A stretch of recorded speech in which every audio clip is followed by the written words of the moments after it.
அமமுக கழக பொதுச் செயலாளர் மக்கள் செல்வர் டிடிவி தினகரன் அவர்களின் பிறந்தநாளை முன்னிட்டு மருதமலை அருள்மிகு ஸ்ரீ சுப்பிரமணிய சுவாமி திருக்கோயிலில் சிறப்பு பூஜை மற்றும் பிரசாதம் வழங்கும் நிகழ்வு நடைபெற்றது.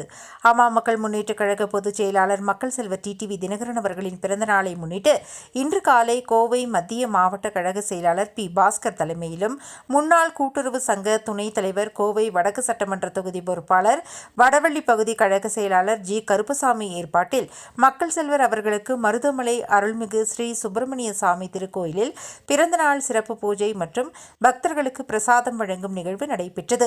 இந்நிகழ்வில் மாநில பொறியாளர் அணி இணை செயலாளர் சிங்கை சேது, மாவட்ட அவைத்தலைவர் நக்கீரன், மாவட்ட இணை செயலாளர் கோமதி, பகுதி கழக செயலாளர்கள் ராமநாதன், மதனகோபால், பாலு, செல்லப்பாண்டி, சாமியானா பாபு, அம்மா தொழிற்சங்க பேரவை மாவட்ட செயலாளர் சுதாகர், மாவட்ட சார்பணி செயலாளர்கள் பசும்பொன்குமார், மகேந்திரன், சுதாகர், சந்திரகலா, கௌரி, பகுதி கழக நிர்வாகிகள் சுந்தர்சிங், விஜயலட்சுமி, காளிமுத்து, வட்டக்கழக செயலாளர்கள் ராகவன், லட்சுமி நாராயணன், முருகேசன், தனபால், வட்டக்கழக நிர்வாகிகள் சுரேஷ், ஆனந்தகுமார் மற்றும் மாவட்ட சார்பணி, பகுதி வட்டக்கழக நிர்வாகிகள், கழக தொண்டர்கள் அனைவரும் கலந்து கொண்டனர்.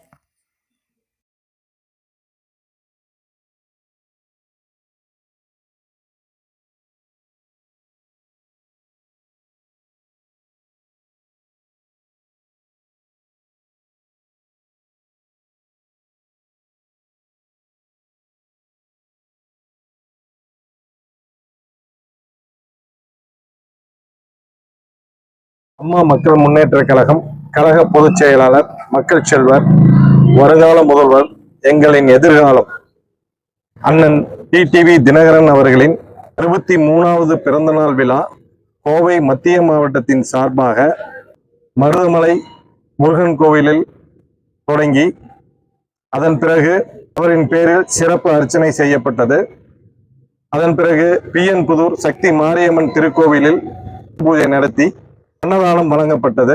அதன் பிறகு சாய்பாபா காலனி பகுதி கழகத்தின் சார்பாக ஏற்பாடு செய்யப்பட்டிருந்த மாரியம்மன் கோயிலில் சிறப்பு பூஜையும், அதன் பிறகு ரத்தினபுரி பகுதி கழகத்தின் சார்பாக ஏற்பாடு செய்யப்பட்ட சிறப்பு பூஜை மற்றும் வழங்கி கணபதி பஸ் ஸ்டாண்டில் அண்ணன் அவர்களுக்கு பிறந்தநாள் கேக் வெட்டி கொண்டாடினோம்.